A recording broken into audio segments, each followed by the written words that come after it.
Nous avons accueilli la décision d'assouplissement des conditions de libération conditionnelle du président Gbagbo, de Charles Blé Goudé, avec beaucoup de soulagement.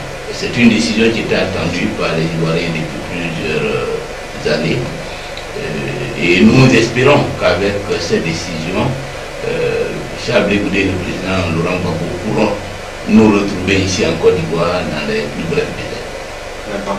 Et qu'est-ce que ça change pour le FPI? Mais pour le FPI, c'est une décision importante dans la mesure où la crise interne a été alimentée par la situation judiciaire du président Gbagbo, par l'éloignement du président Gbagbo de la Côte d'Ivoire. Et son retour va contribuer à l'apaisement au sein du parti, va contribuer, disons, au dénouement de la crise, parce qu'il n'y aura plus de raison de s'affronter, étant donné que le président Gbagbo est libre et qu'il peut participer au débat interne pour faire en sorte que la question de la ligne, de l'évolution du parti soit clarifiée. D'accord. Est-ce que vous avez parlé à Laurent Gbagbo depuis qu'il y a eu cette décision? Est-ce qu'il compte se présenter à la présidentielle? Oui, nous avons parlé, j'étais à Bruxelles le 3 janvier et le 6 février, à l'occasion de l'audience qui a eu lieu. Nous nous sommes parlé le samedi dernier, et donc nous sommes en contact. Et l'autre question c'était... Est-ce qu'il a pour ambition de potentiellement se présenter? Je ne connais pas son calendrier, je lui ai posé la question de la suite. Quelles seront les décisions qui seront prises dans la foulée de cette décision d'élargissement?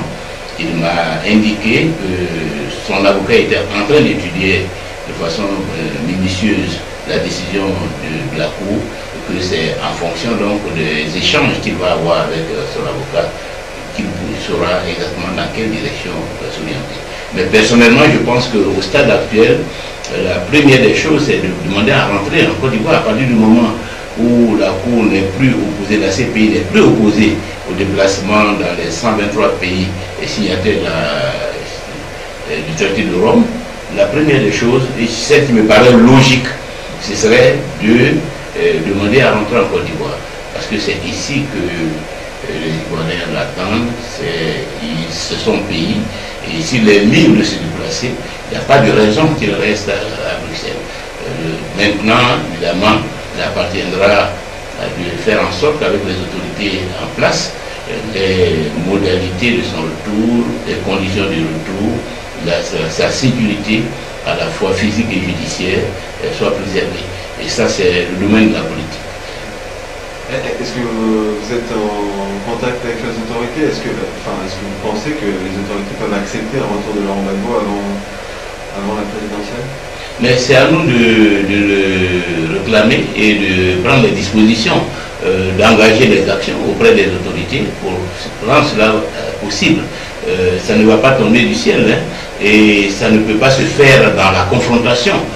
J'entends ici et là certains leaders politiques évoquer le fait que c'est un retour non négociable, qu'il est libre. Je crois que cela relève un peu de la propagande politique, du populisme politique. La réalité, c'est qu'il faut négocier. La réalité, c'est qu'il faut approcher des autorités. Il faut analyser. Et je crois que cette décision même nous oblige à faire ce que nous n'avons pas fait en 2011. C'est-à-dire s'asseoir autour de la même table pour discuter des conditions du retour du président Gbagbo et de la réconciliation nationale, qui est un chantier qui reste entier en Côte d'Ivoire. Où en sont les négociations avec les corps? Où en sont les négociations? On a beaucoup évoqué le fait que dans les négociations, si jamais l'ex-président Laurent Gbagbo ne pouvait pas se présenter, ce serait potentiellement vous. Où on en est avec toutes ces négociations? Je dois dire que les négociations à l'heure actuelle sont suspendues. Et sont suspendues à la suite d'un certain nombre d'actes et de prise de position de nos amis, de nos camarades, par rapport à l'alliance avec le BDC-RDA. Nous estimons qu'il faut d'abord que nous ayons l'unité du parti, et puis que ce soit ensemble que nous allions dans une alliance, parce que c'est ensemble que nous serons forts, c'est ensemble que nous pouvons peser sur cette alliance, l'orienter dans le sens des intérêts de la Côte d'Ivoire. Malheureusement, nos camarades ont opté pour une alliance séparée, une alliance solitaire, et ils se sont engagés dans un programme que nous ne maîtrisons pas. Nous ne savons pas exactement quels sont les termes de cette alliance, quel est le plan qui soutient cette alliance. Et donc nous avons posé la question de la confiance. Il faut que nous soyons ensemble, sinon il n'y a pas de raison de parler d'unité, il n'y a pas de raison de privilégier l'alliance solitaire au détriment de l'unité du parti. Alors j'ai vu Aswadou samedi, qui lui m'a dit qu'il devait vous rencontrer hier. Oui, nous nous sommes rencontrés et c'est à l'occasion de cette rencontre que la question de confiance a été posée. Qu'est-ce qui sous-tend ce plan d'alliance solitaire au détriment de l'unité? Pourquoi nous tergiversons dans la conclusion de l'unité et que nous nous précipitons, qu'ils se précipitent dans une alliance avec le plaisir? Quels sont les tenants et les aboutissants de cette alliance? Quel est le projet qui sous-tend cette alliance?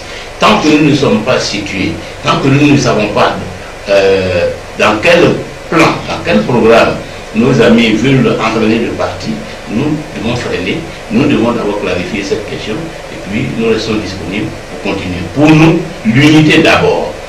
Il faut un parti uni fort pour aller dans une alliance qui peut apporter des résultats positifs pour les partis politiques, pour l'opposition de façon générale et pour la Côte d'Ivoire. D'accord. Donc pour l'instant, les négociations sont rompues, mais sont suspendues. Suspendues, mais l'échéance présidentielle arrive à grands pas.